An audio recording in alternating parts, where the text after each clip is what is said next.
మీ fashion అవసరాలను నెరవేర్చే తెలివైన ఎంపికల గురించి తెలుసుకోండి. పూర్తి వివరాలకు చదవండి రేపటి సాక్షి దినపత్రిక. తెలంగాణ భవన వద్ద ఉద్రిక్తత నెలకొంది. మినిస్టర్స్ క్వార్టర్స్ ముట్టడికి విద్యార్థి విభాగం యత్నించింది. జీవో నంబర్ 33ని ఉపసంహరించుకోవాలని బీఆర్ఎస్పై నేతలు డిమాండ్ చేశారు. వెంటనే నీట్ మెడికల్ కౌన్సిలింగ్ నిర్వహించాలని డిమాండ్ చేస్తూ ధర్నా చేశారు. మినిస్టర్స్ క్వార్టర్స్ ముట్టడించేందుకు యత్నించగా తెలంగాణ భవన్ గేట్ల వద్దే పోలీసులు అడ్డుకున్నారు.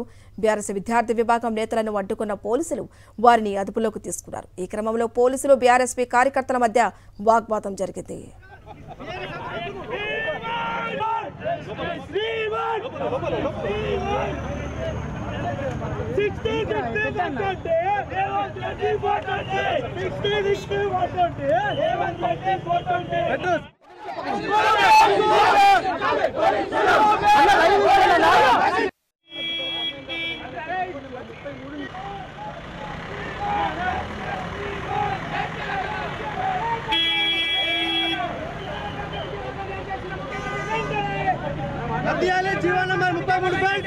తెలంగాణ రాష్ట్రం వచ్చి 10 సంవత్సరాలు అయిపోయిన తర్వాత తెలంగాణ విద్యార్థులు తెలంగాణ సీట్లన్నీ తెలంగాణ భాషలకే ఉండాలని చెప్పి బీఆర్ఎస్ పార్టీ మొదటి నుంచి డిమాండ్ చేస్తూ ఉన్నది.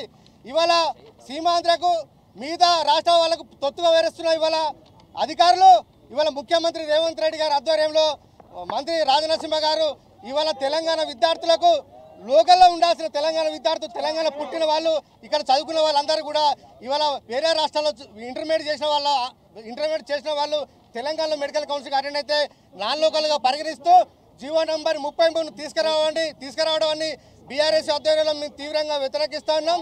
బీఆర్ఎస్ పార్టీ గత కొన్ని రోజులుగా దీని మీద అనేకమైన స్టేట్మెంట్ ఇచ్చినప్పుడు కూడా ఈ ప్రభుత్వంలో చలనం లేదు. ఎందుకంటే ప్రైవేట్ మెడికల్ కాలేజీలు తొత్తుగా వేరేస్తూ ఇక్కడ నాన్ లోకల్ అయిన తెలంగాణ బిడ్డలు యాజమాన్య కోటలో చేరిన విధంగా ప్రైవేట్ కాలేజీలకు ఇవాళ కొమ్ము కాసే విధంగా ఇవాళ రాష్ట్ర ప్రభుత్వ వైఖరి ఇవాళ ఉంటుంది. అదేవిధంగా ఇవాళ నీట్ కౌన్సిలింగ్ లోపల ఇవాళ భారతదేశంలో అన్ని రాష్ట్రాల్లో కూడా మొదటి ఫేజ్ అయిపోయింది. సెకండ్ ఫేజ్ కూడా ఇవాళ సర్టిఫికేట్ వెరిఫికేషన్ ఇవన్నీ అయిపోయినాయి. అయినా కూడా తెలంగాణలో కనీసం ఇలా కౌన్సిలింగ్ నిర్వహించకపోవడం వల్ల తెలంగాణ విద్యార్థులు చాలా ఆందోళనకు గురవుతూ ఉన్నారు.